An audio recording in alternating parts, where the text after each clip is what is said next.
Life has been turned upside down. I mean, think about how different your life is right now. You're probably working from home. Your kids are at home and you're now a homeschool teacher. I mean, everything has changed. We're in quarantine. And this is impacting us and affecting us in ways that we may not even be recognizing. We're feeling anxieties and fears and emotional distress that we may never have felt before. The question that keeps coming up in my mind through all of this is, how do we stay inspired during these turbulent times? The word inspire means to breathe life into you. When you feel that inspiration, it changes your energy, it changes your attitude, and therefore your outlook. It changes everything. When I think about that word, inspire, to breathe life into you, I think about a clip from the movie Seabiscuit. Seabiscuit is a horse, a racehorse, and in his final race, he's lagging behind virtually every other horse. He's neck and neck with another horse, and you can watch the other horse breathes life into Seabiscuit. He's a competitor, and so it just fills him with this energy, and he takes off. That's what we need. We need the activities, the things that are going to breathe life into us and change our energy and our attitude. It's most likely not going to be the never-ending news cycle. And as great as Netflix is here and there, Netflix is probably not going to inspire you in the way that you need. There are lots of activities that can inspire us at different times, but I have found 4 particular things that are important. I call these the core 4. These values, these activities, they're innate in us and they change everything for us. And I think the core 4 is more important now than ever before. The core 4 are to create, to connect, to contribute, and to coach. These 4 activities, if you will integrate these into your everyday, will breathe life into you in a way that almost nothing else can. So let's talk about them. The first of these is to create. I think as we create, we find a sense of purpose, a sense of fulfillment, a sense of accomplishment that we can't find in virtually any other activity. We all have these creative juices inside of us. And so yes, you can go and create new things, but I think creation comes down to 2 key parts. There's the creativity part, and then there's the hard work that goes into it. From a creativity standpoint, there's a million ways you can go about this.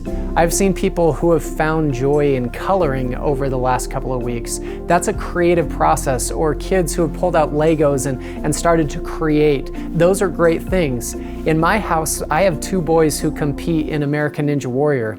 And we have a course in our backyard, and so we took some extra downtime to build a couple of new obstacles. We got some wood and we went to work and we created what's called a salmon ladder, and they've had a blast with it, and we created what's called a shark ladder. Both of those creative experiences were very fulfilling. They were fun, they were engaging, and they definitely breathed life into me and to my boys as we did that together. What are you creating right now? What are you using your creative mind for? On the other side, that hard work side, I think that we all need to push ourselves. It's when we push ourselves that we feel a sense of fulfillment.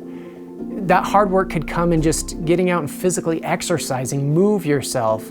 It could come in finding a project, go clean out your garage, do something where you can see the end goal and you can see the accomplishment of that hard work. If you have some downtime, use this creative process to create something new. I'm working on my next book. What are you working on? Because as we create, we find a sense of joy, purpose, and fulfillment. It will breathe life into you. The second of the core 4 is to connect. We thrive on connection as human beings. We desire connection, and here's the problem. We're not connected right now. And so we have to be more strategic. We have to use virtual options. We have to find opportunities to connect. Reach out to someone today, FaceTime them, get on a Skype call, text them, connect with people so that it not only helps them, but it also helps you. Third, we need to contribute. We need to serve people. Service breathes life into you. I actually believe that service serves the server. It changes you. And so look for opportunities. It could be simple. The other day, my kids and I, as a family, we went out and we picked up some trash. I know there are people who are making masks to be able to share and donate. There are so many ways that you can serve right now, even from the comfort of your own home, but we need it. Number 4 is to coach. I think there's something in us as human beings that when we can teach, when we can impart wisdom, when we can add value to other people, part of us grows. And there's an obvious opportunity right now that we get a chance to coach our children to help them with their online learning. But I believe what the world needs right now from a coach is empathy. Someone needs you to listen to them, to hear them, to understand their fears and their anxieties and to see where they're coming from. That empathy is going to be so impactful both for them and for you. As you incorporate these core 4 into your daily activity, it's going to breathe life into you. It's going to inspire you. And so the questions that we should ask every single day are, what am I creating? Who can I connect with? How can I contribute? And who can I coach?